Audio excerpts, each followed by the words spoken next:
Welcome to the Family Office, planning for the people who matter most. Man, I as great as that was, one of the things that I wanted to bring up is one thing I love about sports is that you can have teams that are from quote unquote countries that you're at war with, and on the field, none of it matters. During the Olympics, two nations could be fighting against each other. They can compete, and after that, they can hug it up as friends. And that's one thing I love about sports.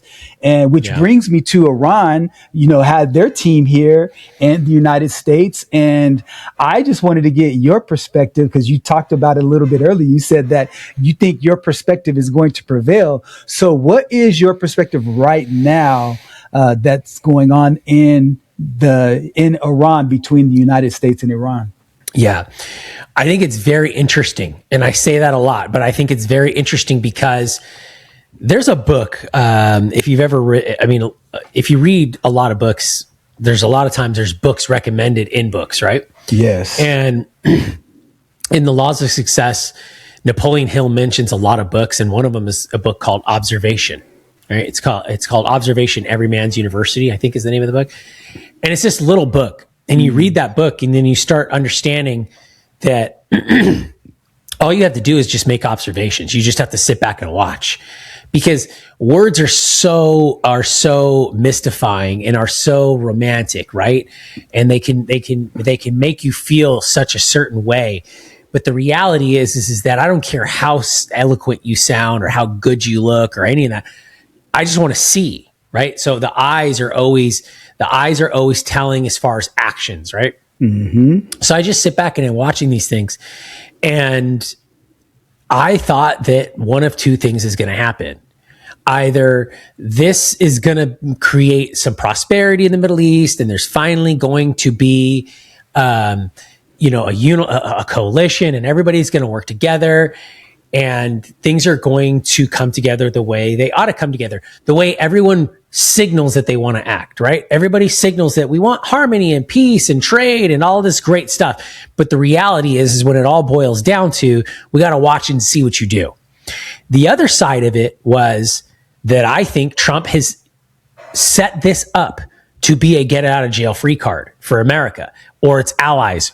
And I think it's leaning more towards that way. And the reason why I'm saying that, Len, is because we have given, and I think by default, because I think the strategy is starting to tell a little bit here, Iran's only ace card is the Strait thing, the Strait.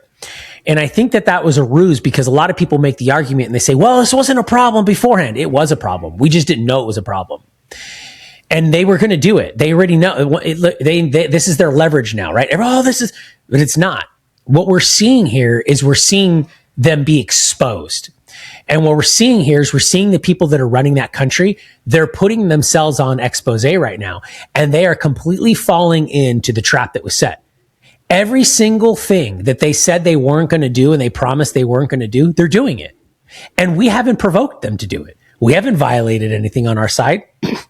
We've been actually lenient with our side more than any time. So I think what's telling here is that this was set up in a way to show everybody you just can't trust the Iranian regime that's there right now. The people that are running that country right now, have held that country hostage.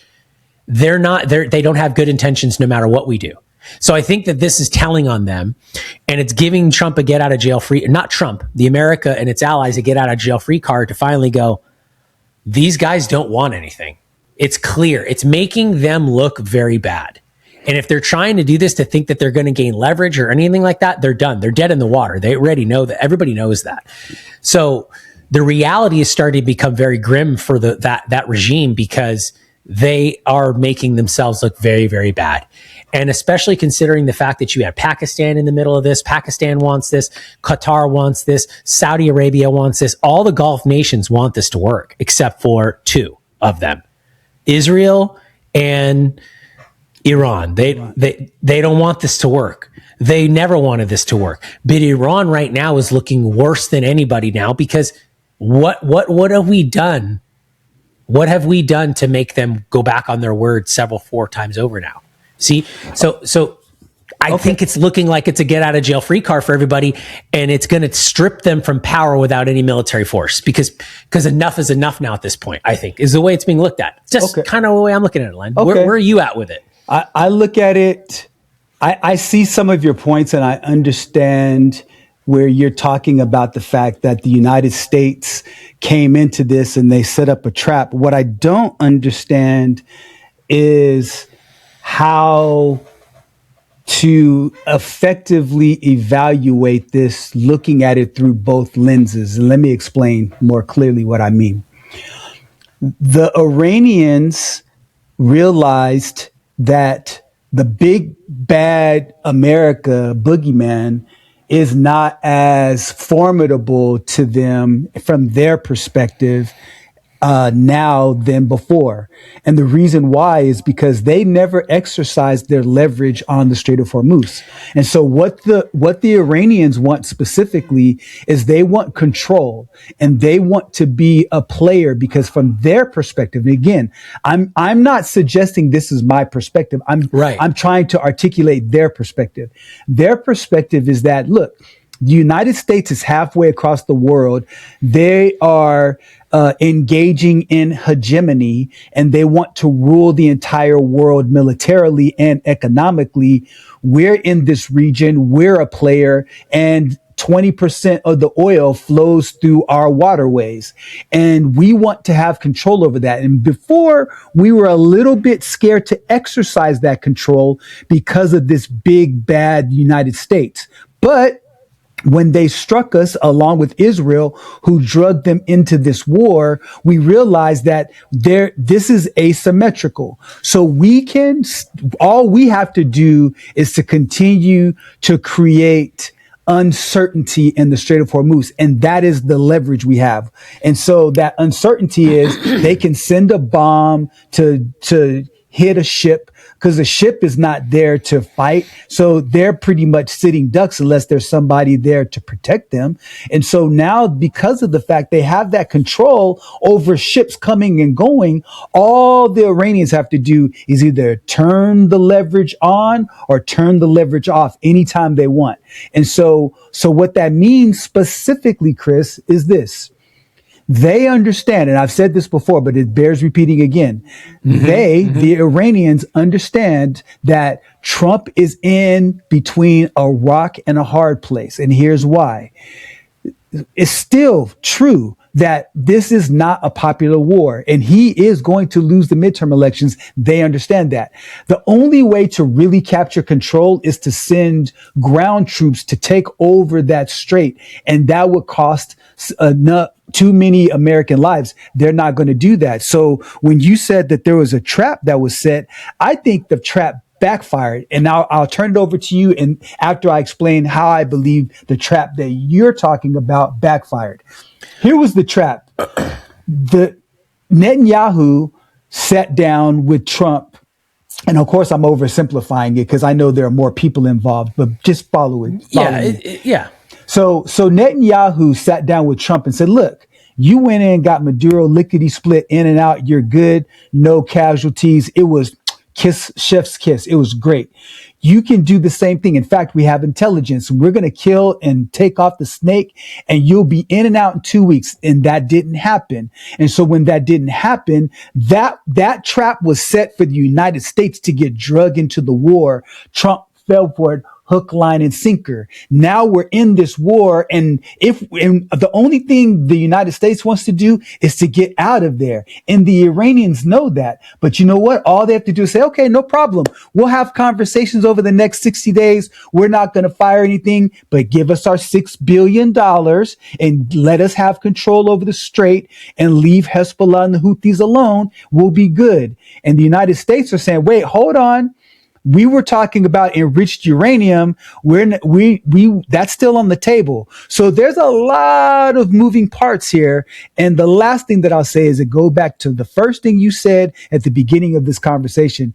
It's not about what we say. It's about what we do. And where the Iranians are is they're going to exercise actions, and everything that they've said they're going to do, they follow through on it. Do you want me to explain what I mean by that? No, and because here's the problem. Okay. Here's All the right. problem with the whole argument.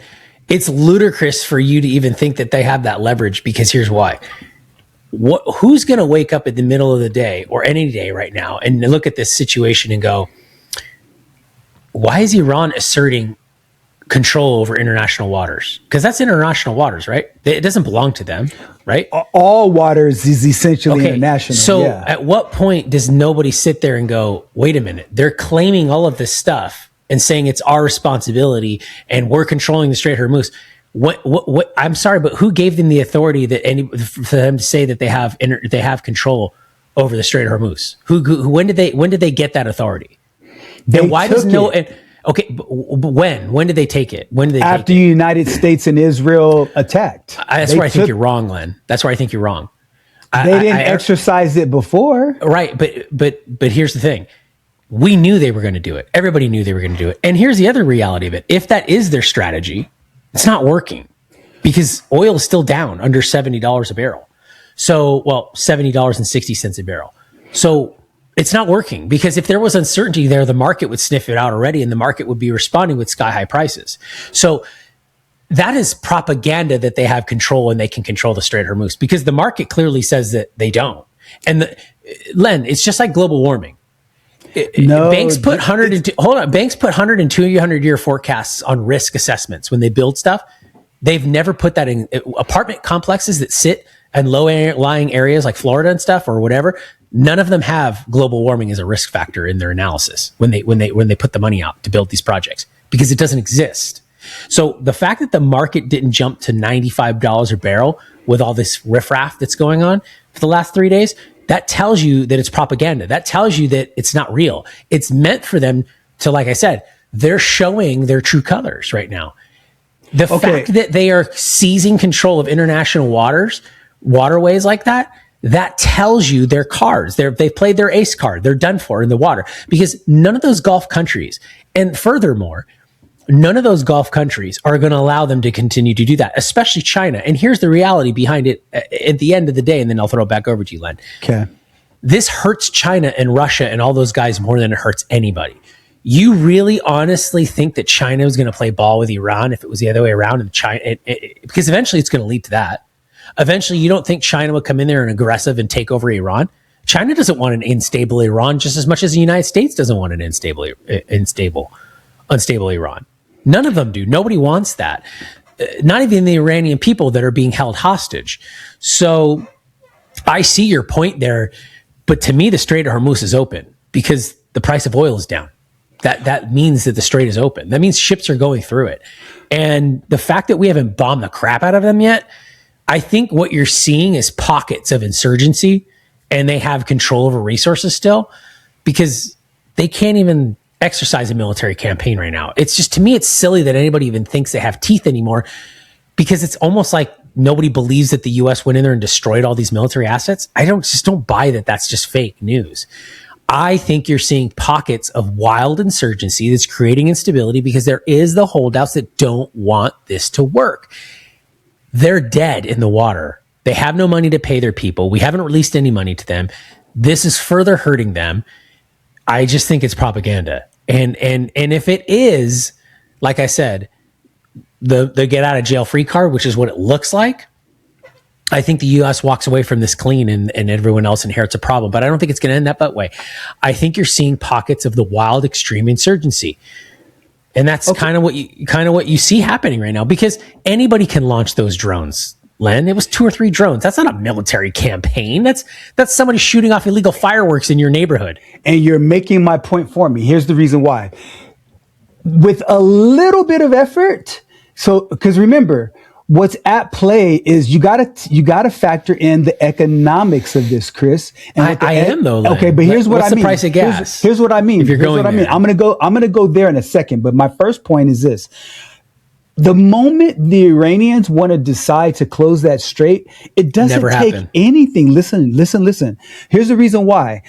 Just like you said, with little fireworks and little drones, they can go in and drop off a little bomb on an oil tanker and blow that entire thing up to smithereens. But that's not going to happen. Yes, it can happen just like that. That's making the only reason why it hasn't happened. No, it's not. Okay, here's the reason. So insurance companies, you're an insurance guy. You understand this. Insurance deals with certainty and probability. Mm-hmm. The more uncertain and the lower the probabilities get, the lower they can determine prices. And so when they can't determine prices on a fixed high probabilistic way, they're going to increase prices to cover for that risk. So the more risky it becomes for those ships to pass through the Strait of Hormuz, the more expensive it's going to become for those ships from the standpoint of insurance. And so there's going to be a downward spiral of gas prices if the Iranians decided they want to exercise that control. So right now they're backing off. One little warning shot into a Korean vessel that goes by the Strait of the Oman part of it. Well, the reason why is because the Iranians want control of it. So the moment they decide that they want to continue making more problems for more ships to come through, they can flip that switch in a heartbeat. There's no issue there.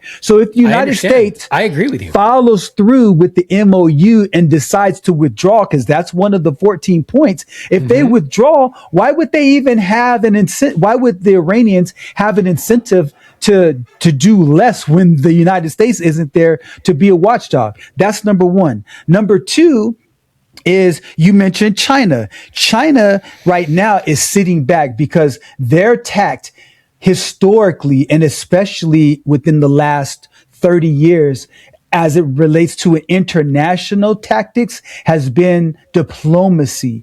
You've never seen China be an aggressor outside of their borders. And so what's happening right now is China saying, look, United States, we condemn any of the attacks that you've made. Iran, you guys work it out with the United States because we want to have oil flow back to our country. But China understood this was going to happen. And so years and years ago, they stockpiled on oil. So they're not overly concerned about it, because while 60% of Iranians' oil is going to China, 20% of Iranians' oil is coming into China. So 80% of China's resources as it relates to oil is not Iranian dependent. So they're not going to be overly aggressive there because they're not totally reliant on Iranian oil. So when you say that, you know, we're completely in control, and the evidence of that is the gas prices, and this is propaganda, I don't see eye to eye with you about that, because all the Iranians have to do, flip a switch, send out a couple of drones, blow up a couple of tankers, insurance prices go sky high, and effectively the strait is closed down. And they can do that anytime they want. And that's the reason why, because like, it's not going to cost like billions and billions of dollars to launch this offensive. They don't have to go boots on the ground to close it up. It's a very simple process for them. So that's the reason why they have such an advantage. Eventually, everybody hates the bully on the playground, Len. Who's been the bully lately, though? Iran is the bully. Look, everybody thinks that the bigger kid's the bully. Sometimes that's the case, Len.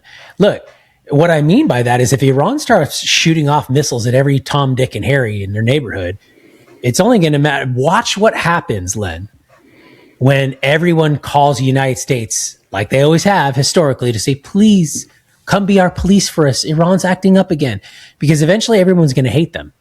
They're firing on everybody no matter what. And again, I understand. I agree with your point with, they're going to disrupt and all that stuff. If that was the case, then the prices would reflect in that point. Gas is about to be under $3 a gallon in Texas. It's $3.09 a gallon right now. That tells me it's been going down every day.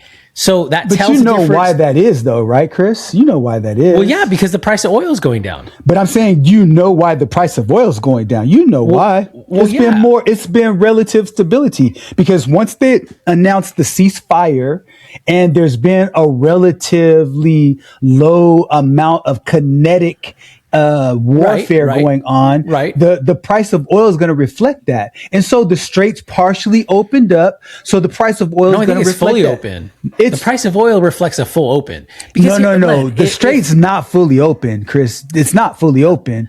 Len, it's not. If it was not fully open, then you would see that reflective in the price points, and you don't. You would see that. It's a lagging indicator, Chris. Okay. I'll give you that, but why would Iran want to kill why would Iran want to kill their biggest economic influx? I mean, that doesn't make any sense for me. Because there's been sanctions from the United States historically since 1979. So I wonder why. Why have we had it since 1979 though? Because Iran hasn't played by the rules.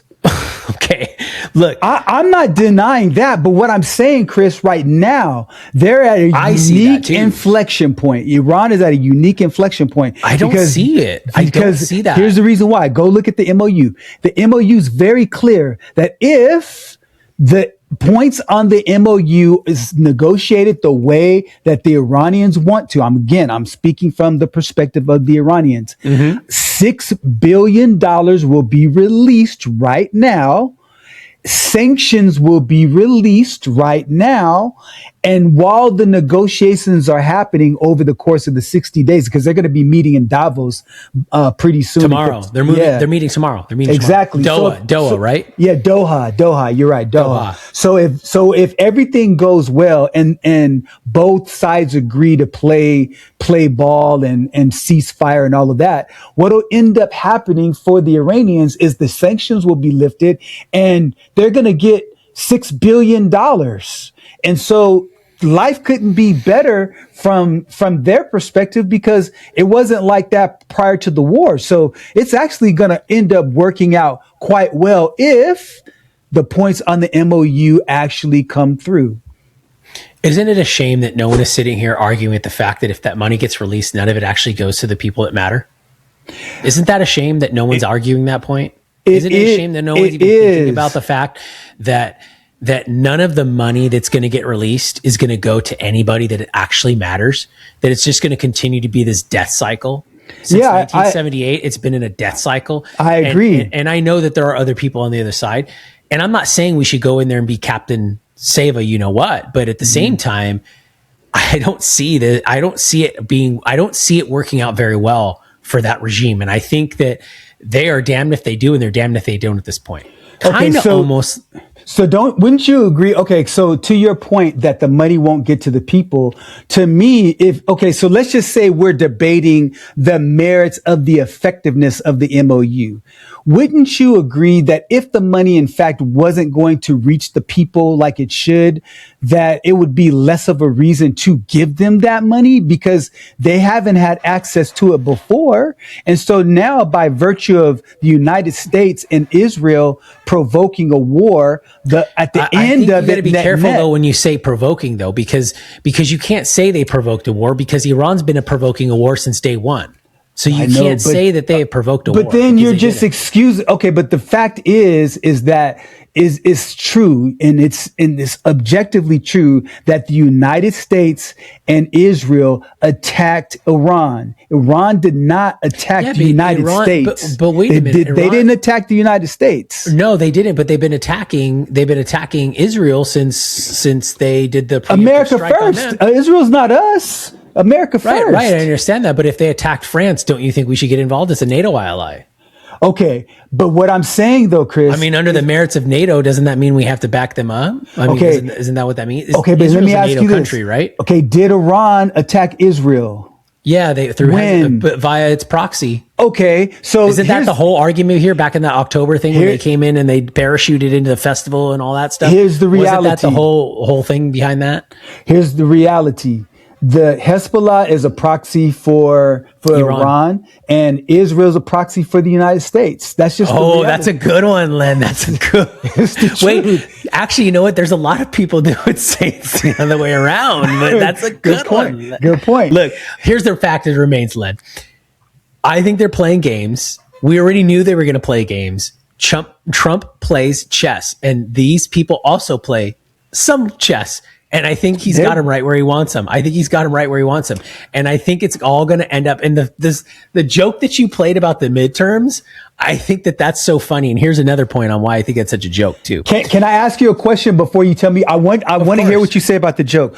So when you say that Trump is playing chess and he has them right where he wants them, what is it specifically, Chris, that the United States has that's an advantage given the fact that the United States went to war? How is this better now than before? I think what it was is it's a rouge out, or it's to flush somebody out. And I think what happened was they were flushed out. Okay, what do you mean by that? I want to follow you because I want to make sure we're arguing. Because I think what ends up happening a lot in today's world, and it just seems to be that way from my perspective, and it seems to happen a lot, especially with this kind of stuff. And I think what's happening here is they are a bad actor, and everybody knows that because every president and every statesperson's been talking about them being a bad 100% actor. agree with that. Okay. We also think that they're a bad actor because of their rhetoric, because that's a buzzword that a lot of people like to throw around. Sure. People don't even knew what that word was 20 years ago. Now everybody knows what it is. But at the same time, what's happening here is that we all knew these they were doing these things via these proxies. The bad actions. The actions are bad. The actions of the people running that country who have taken that country hostage, right? All this essentially did was just bring light to it, because what ends up happening a lot today is evil people are very covert. Evil people today aren't evil on the outside. They don't look evil. The villains of today are celebrated by a lot of people and are championed as non-villains. They are. And so what this does is it's kind of almost like the sweet person. It's like it's exactly like the battered wife symptom or scenario syndrome. Syndrome or scenario. I don't want to say syndrome. I want to say scenario where everyone thinks this husband is awesome and he's a guy and he's awesome and everything's great, but at the end of the day he's beating the crap out of his wife and is abusive, right? Almost like what's that movie? You know what I'm talking about? It's not Sleeping with the Enemy. Is it Sleeping with the Enemy? Is that the one? Julia Roberts? I don't remember. That might be Sleeping with the Enemy. I think it's Sleeping with the Enemy. Okay. It might be, right? The husband's totally abusive, but the outside everything is great. Oh, yes, you're right. That's the villains of today. The villains of today have figured out, like Karen Bass, that's a villain. Gavin Newsom is a villain. They figured out through the means of virtue signaling and NGOs and all these. I'm not saying Iran does this, but the bad guys have figured out in the same way anyways. They figured out how to make themselves look like the good guys. Okay. And what this essentially has done is it has flushed them out so that everybody on the world stage can see, look, Iran has never had a problem with Singapore, yet they're bombing the crap out of their boats. If we were truly at war and Iran doesn't have beef with anybody else, then they would only fire on us and our allies' ships when they went through. If they truly had control over that strait, they don't know who the hell they're firing at because they have no clue, because they're in the freaking Stone Age, Len. So realistically, all this is the last dying grasps of power from a dead, clerical, ancient regime that is taken a country hostage. Because when you look at the photos of this country before and after, it's a totally different country. It's a totally different country. And I may not know all the history here, but what I do know is that this regime, when it took power, Len, this regime, and I'm not saying this, I'm soapboxing or trying to defend anything, but this regime that can't be trusted, that event is exposing itself on the world stage now, all the ugliness that it's been doing is being exposed right now. And that's exactly what's happening here. Because at the end of the day, the U.S. is not going to have to do nothing. Because all it's going to do is say, we're not doing anything. Look what they're doing to you without any beef, because you don't want to know what the regime that runs this country did to all the citizens that helped it get elected back in 1978. As soon as they got elected, especially the women in that country, they all got rounded up and executed in public for it. crazy, right? But Yeah. see, you don't think so. So for that to be where the reality, I just can't see it right now. To me, I'm like going, there's absolutely no way. There's absolutely no way. There's just no way. And I think that this is an expose on them, and they're being exposed. So I think this is just exposing them, and that's really the whole idea behind it. Okay, so let's just say, for the sake of argument, there are 200 countries in the world. Yep. And let's say out of those 200 countries, let's just call it 50 countries do bad and terrible things to their people. And of those 50 that do bad and terrible things to the people, not only do they do that, but they do bad things to other people around, different parts of the world through proxies or, through an extended army. Do you think that it's the United States' responsibility to involve ourselves in the affairs of other countries, even though they inflict atrocities and terror on their people and other people around? Do you think it's our responsibility to police that? I think it's a phenomenal question, Len, and I think that that's a huge morality challenge and question, because when do you step in, right? I mean, you're it's like, what is that show? What would you do, right? There's that show. What would you do? So when do you go? What would you do? When is enough enough? Here's the reality behind it, based on what I know and what I've read and what I've been educated on and what I've studied independently. Okay. The United States was always an internal populist. I don't know the right word for it. I'm drawing a blank on it, but nationalist nation or hermit nation. It did not. I don't want to say hermit, but you know what the word I'm talking about, right? Yeah, we're concerned with our own affairs. It didn't want to be involved in the world affairs. It didn't want it. America, I feel, has been struggling since it stepped away from the British crown to get away from all this stuff, and the British crown kept its teeth in America with taxes and banking and all those things. But we were a very isolation nation. That's the word I was looking for. Okay. Not hermit. Hermit nation is more like North Korea or like Cuba, right? And we were isolated. We were an isolationist nation. We were a populist nation. We didn't want to get involved in this stuff. So, but then again, we were dragged into a lot of stuff continuously. We were asked and begged and forcibly brought into affairs that we didn't want to be involved in, and we got into them. And now we're stuck in this role. It's kind of like we've been typecasted in this role because we're so involved and so entrenched and been asked so many times. It's a hard question, because when do you say, okay, when do you say enough is enough? Because the reality is that people are going to want power. And whether you're a good person or you're a bad person, eventually, if the good people don't do anything, the bad people are going to take over. Right. Yeah. I mean, eventually what happens. And then once somebody does wake up, if it reaches that tipping point where there's more good people, or the good people are inferior to the bad people, or the bad, however you want to define good versus bad. For me, it's very simple. Do unto others as you do to yourself, and don't do unto others as you would do to yourself. Right. Just if you do both of those things, maybe let's say that's the common definition that we're operating from. If at one point, the bad guys that don't follow those principles tip more into the stronger side of the category, or the majority of the category, the other side's toast, because human beings will kill each other until they get what they want, because human beings are innately selfish. So I think if you don't eventually stand up and stop an aggressor that's outwardly aggressive to you and openly aggressive to you, eventually you got to say, hey, look, bro, put your money where your mouth's at. So Let's go. I think what you have a tendency to do is put a moral lens on the United States, and then it becomes, we're good and they're not.